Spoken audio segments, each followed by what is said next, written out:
Hello, listeners. Welcome back to the Cyber Mindset. We are Sam and Chloe. Hey, everyone. Great to be here. And today, we are jumping right into a brand new deep dive. We're going to build your cyber mindset by looking at how devices actually protect data.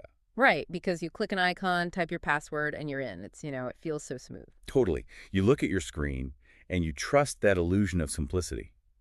But when you peel back that shiny interface to look at the architecture, that illusion totally vanishes. Oh, absolutely.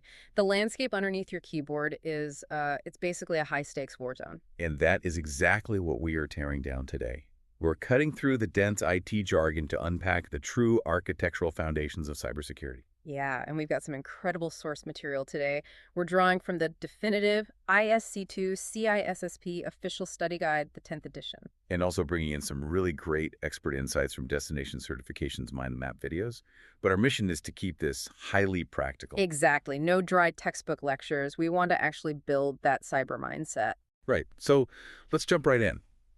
We hear the word secure thrown around all the time, but at a structural level, we have to start with this foundational concept called the trusted computing base, or the TCB. Right, the TCB. Basically, the TCB is the sum total of all the hardware, software, and even the people that are trusted to enforce security in a system. Okay, so let's use an analogy to ground this.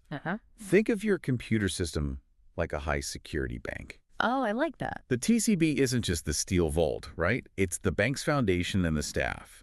It's the concrete walls, the vault itself, and, the background-checked employees. Exactly. All those elements have to work perfectly together. And a great memory trick for this is TCB equals total. TCB equals total. I love that. The totality of the protection mechanisms. Right. But, a bank can't just be a solid block of concrete. People have to actually go inside and do banking. Right. Subjects have to interact with objects. Exactly.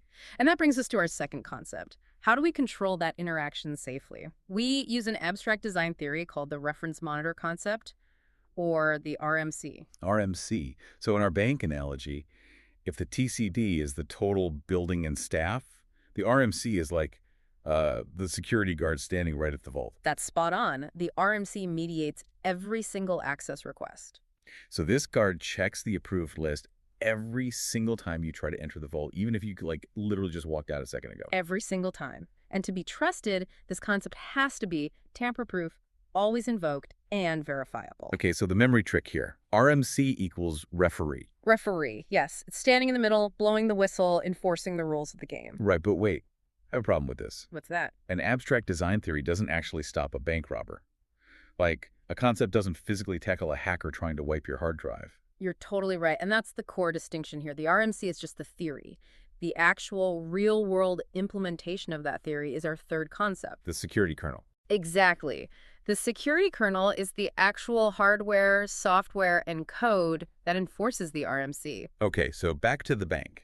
If the RMC is the theoretical job description of the referee guard, the security kernel is the guard's ID scanner. Yes. It's the tangible physical tool used to execute the guard's job. So our memory trick here is pretty straightforward.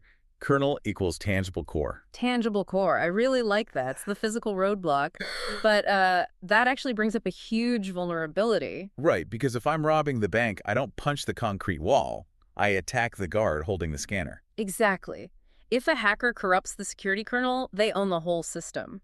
And since the kernel is largely made of software, and, software is inherently flawed. Software can be rewritten. Exactly. So we need something stronger. We need a hardware root of trust. Enter the TPM concept number 4. Yes, the Trusted Platform Module.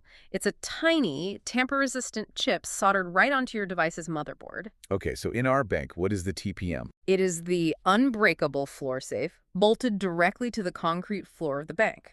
It stores the master keys to the entire building. Oh, wow. And it does this crucial thing during boot up called measured boot.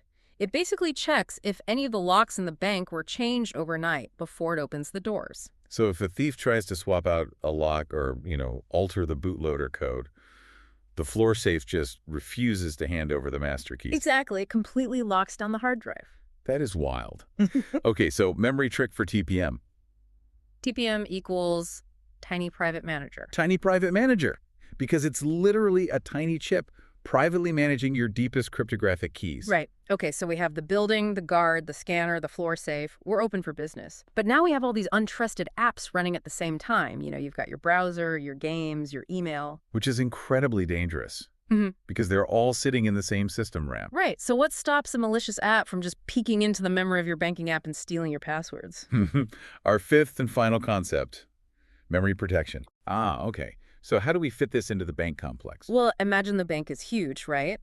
And inside this bank complex, for some reason, there are also private hospital rooms. Wait, private hospital rooms inside a bank. Look, it's a weird bank. Just go with it. Okay, private hospital rooms. Let's do it. The point is isolation. The patients, which represent the running software processes, are strictly isolated in their own rooms. Oh, I see. So a patient in room A can't just wander into room B and steal someone else's medicine or, their sensitive data. Exactly.